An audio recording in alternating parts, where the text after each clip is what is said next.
پہلی بات، مسلم اور غیر مسلم دونوں کی خبروں کی زیارت ہو سکتی ہے، اس لیے کہ آپ نے کیا کہا، میں نے اپنے والدین کی خبر کی۔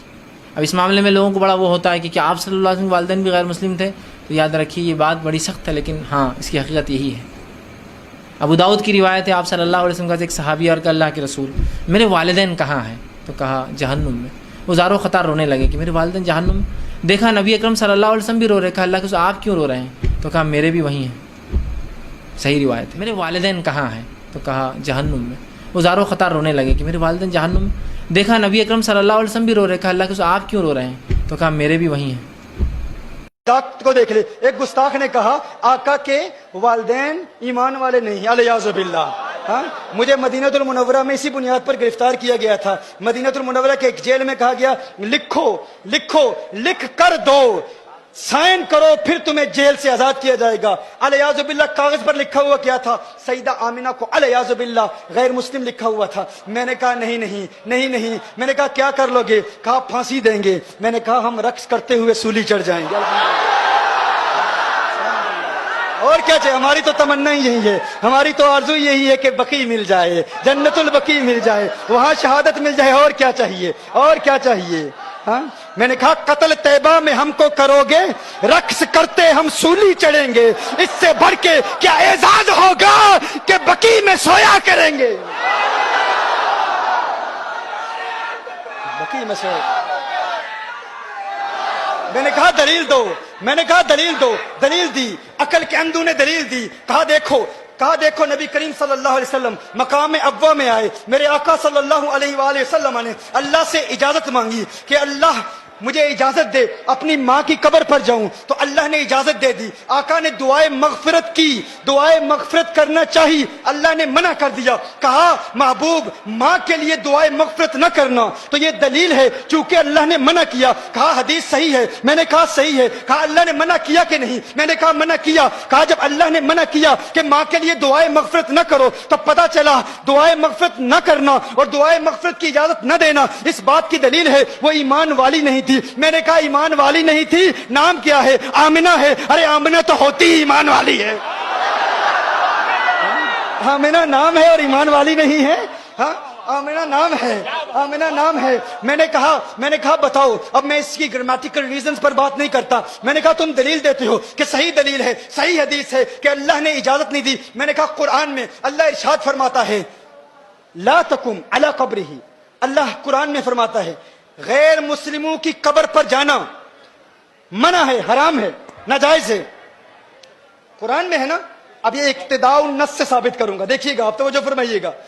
اللہ نے ارشاد فرمایا نا قبر پر نہ جاؤ، کس کی قبر پر جانا منع ہے؟ غیر مسلم کی قبر پر جانا منع ہے۔ اللہ نے حکم فرمایا لا تقم، نہیں ہے، لا تقم نہیں جانا۔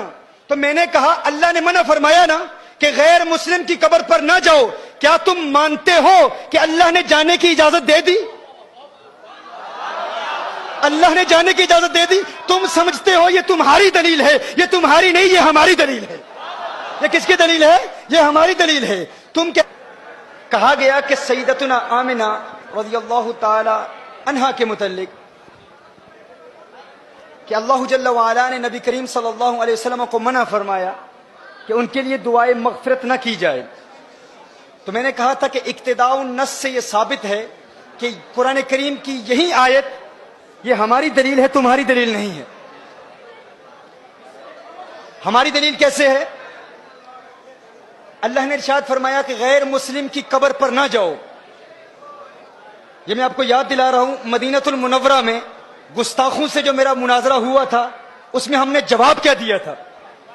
انہوں نے کہا کہ اللہ نے دعائے مغفرت کی اجازت نہیں دی۔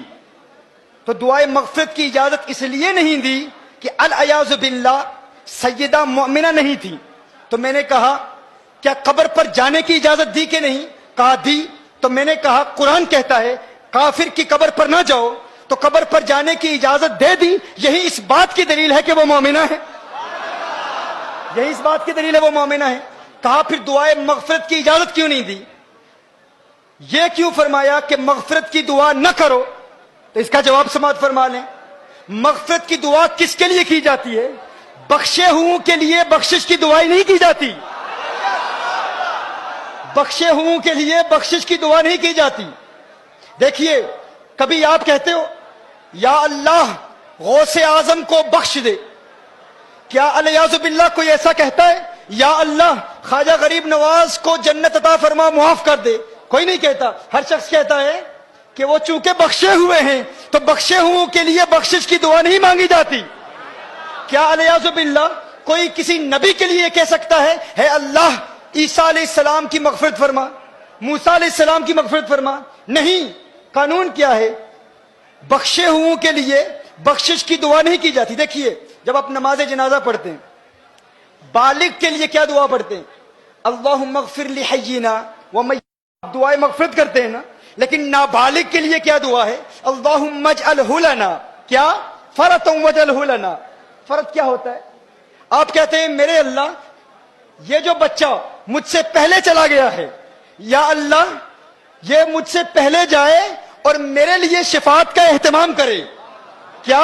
چونکہ بچہ بخشا ہوا ہے تو بخشے ہوئے کے لیے بخشش کی دعا نہیں کی جاتی. بخشے ہوئے کے لیے کہا جاتا ہے یا اللہ یہ مجھ سے پہلے جا رہا ہے, آخرت میں میرے لیے شفاعت کا اہتمام کرے, میری بخشش کا وسیلہ بنے. تو کہا تم کہتے ہو کہ حضور نے اپنی ماں کے لیے مغفرت کی دعا نہیں مانگی, اللہ نے اجازت نہیں دی. ارے اس بات پر غور کرو, مغفرت کی دعا اس کے لیے مانگی جاتی ہے جس کے لیے مغفرت نہ ہونے کا امکان ہو. ارے وہ تو پہلے سے ہی بخشی ہوئی ہے, ان کے لیے یہ دعا نہیں کی جاتی کہ ماں کے لیے مغفرت کی دعا مانگو. میں کہتا ہوں یونس علیہ السلام ایک مچھلی کے پیٹ میں رہے, اس مچھلی کے پیٹ میں رہنے کی وجہ سے یونس علیہ السلام کو اتنا بلند و بالا اور اعلیٰ مقام ملا. تو گویا کہ اللہ ارشاد فرما رہا ہے جس مچھلی میں ایک نبی رہے اس کو وہ مقام ملتا ہے. ارے جس ماں کی پیٹ میں آمنہ کا لال ہے وہ ماں مغفرت کی محتاج نہیں ہوتی,